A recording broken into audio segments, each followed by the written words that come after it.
just always giving you the option. I usually start the first demo on the knees, sitting down on the heels, because it's easier to transition up from here than being in a crisscross. So I would often cue it just like this, that I'm sitting down. I have a green spring because that's modest. If I need it lighter, I go yellow. If I need it harder, I can first try to cross the straps and do the exact same thing, holding on to the short loop, or I just simply turn around and I could add a yellow, or I could just go to a red spring altogether. So I'm going to be going bicep curl.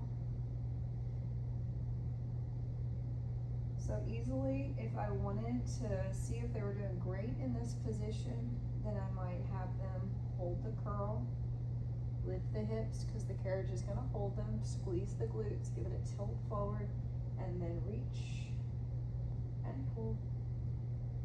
Inhale as you extend, exhale as you pull, making sure the shoulder blades stay wide and open. 30 seconds gives them about enough time for at least 8 good reps. My elbows could easily be right by my ribs to make it lighter. I get more core engagement if they're higher. And then when that 30 seconds is up, flip the palms to face back. Make sure they re-engage with their lower abs, pelvic floor tilt, and the squeeze of the lower abdominals. Reach forward and press. Now this one gets really sloppy because people let go of the tension all the way. I don't need my hands to go much further than my shoulder straps, so I don't want to lose the tension altogether. I want to stay with it. So it goes right to the shoulder rest and back. Now putting my knees directly against the shoulder rest is the most supportive and the lightest tension. It gets harder if I move further away, not only for the sake of resistance, but also for the sake of balance. So let's see, someone's got their straps crossed right here, but they've been in it for a minute. So let's say form's getting sloppy and we're about ready to have them use the coordination of flipping the palms curl, flipping the palms straight arm press, palms up to the sky. We want it slow and controlled, not janky. So they could easily just uncross the straps at that point if you start to see poor form, no control of the strap. Poor form would look like shoulder blades rounding forward as we do it, hips falling out of that alignment.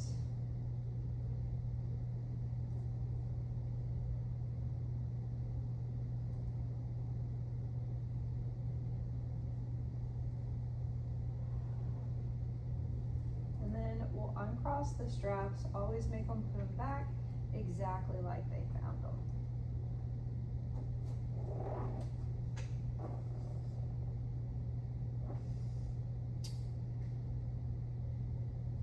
So now we're going to do a combo for our arms. When it's single arms, it's significantly harder, so a yellow, the lightest spring, might be a good idea. We're going to start on the knees if we can, and it's going to go rotator cuff out and in for the first move.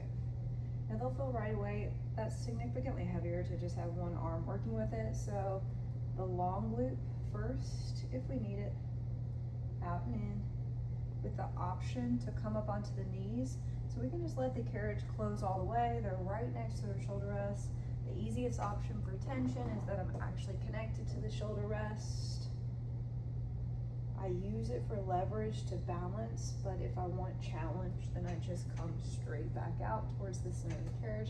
Carriage should always be closed when you're making that transition. So I go out and in, out and in. Now, you're gonna have them eventually reach out like this, and that tension may be too heavy. So they either slide back or change the tension. So first move is rotator cuff. Second move is your side press. We'll go out and in. Shoulders being side by side level is key. So a lot of times if it's too heavy, you're gonna see that happening. They just simply close the machine, switch the spring, make sure they actually switch it instead of add. They have a lot of confusion with that, but then it gets light, and so they might go for that first pull and not feel the balance because that control is required once it gets lighter. So we push, pull. Once we've hit that 30-second mark for our side press, the elbow goes right next to the ribs, and we push, Press, connect to the ribs, right back in towards the heart. Try not to let it go all the way to a close, and then press out.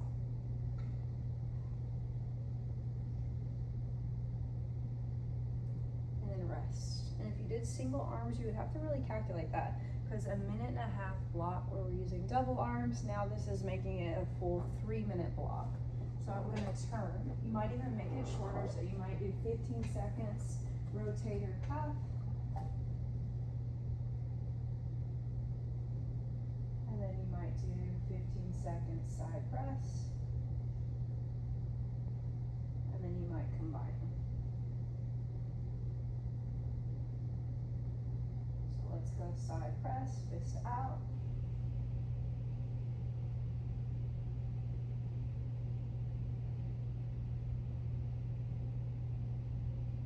Let's combine them. So they come all the way in, and go fist in, fist out, push. Looking for level shoulders and control of the strap. Should be a smooth glide of the carriage. Never hearing a stopper, but also not seeing the strap look like it's out of control or the hips coming out of alignment.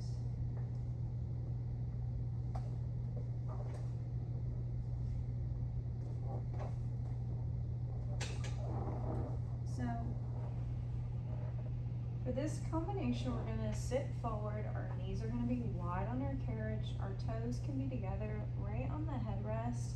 Yellow is probably super light for this one, but some people might need it. I'm gonna bring the arms up and overhead, and then I'm gonna go bend and extend. Notice I'm making a diamond shape with my upper body. I've got a dip in the base of my back, my shoulder blades are back and down, and I have a giant bend in my elbow. Pointer finger and thumb are making a diamond shape right over the crown of my head. My chin's not down. My crown is pointed right towards the diamond shape that I'm making.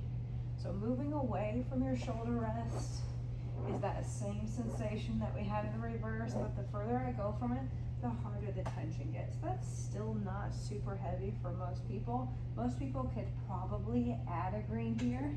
If not, let it just be a green.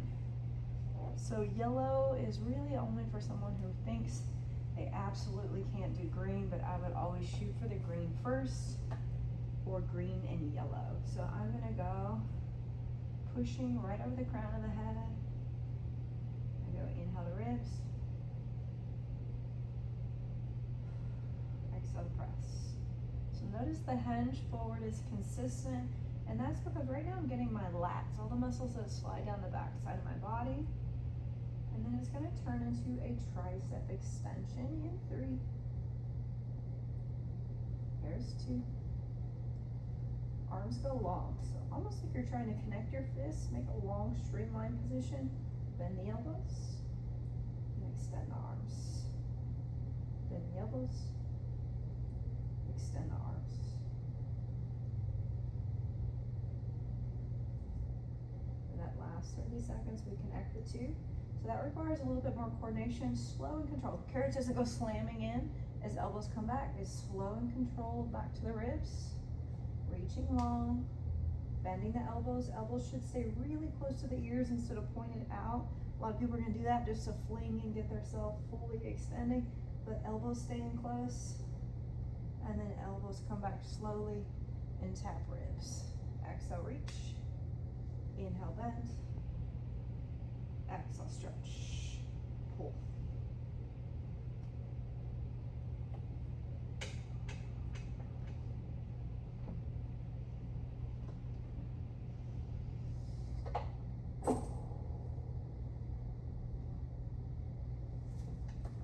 So we're gonna put ourselves in a tabletop position, and we want to be able to grab most likely our long loop, but we need to be able to push all the way forward and pull all the way back.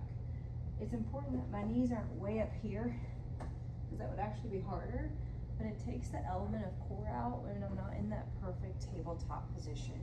So we're gonna have our first move be a press in and out, and then we're gonna have our second move be a curl, like a bicep curl.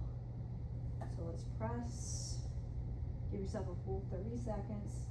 Yellow is probably way too light and they're gonna be flying, but green is a little bit heavier so they can change if they need to. 30 seconds of pressing just like you would for bird dog.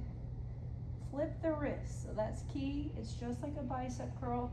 My palm comes to my shoulder, my elbow stays by my ribs, and I go pull, press, pull, press. To combine them, you have to really coordinate. The palm faces in toward the spine. We flip the wrist, palm faces down, and we curl. Flip, press, flip, curl. Trying that from the other side. It's the same thing when it's a single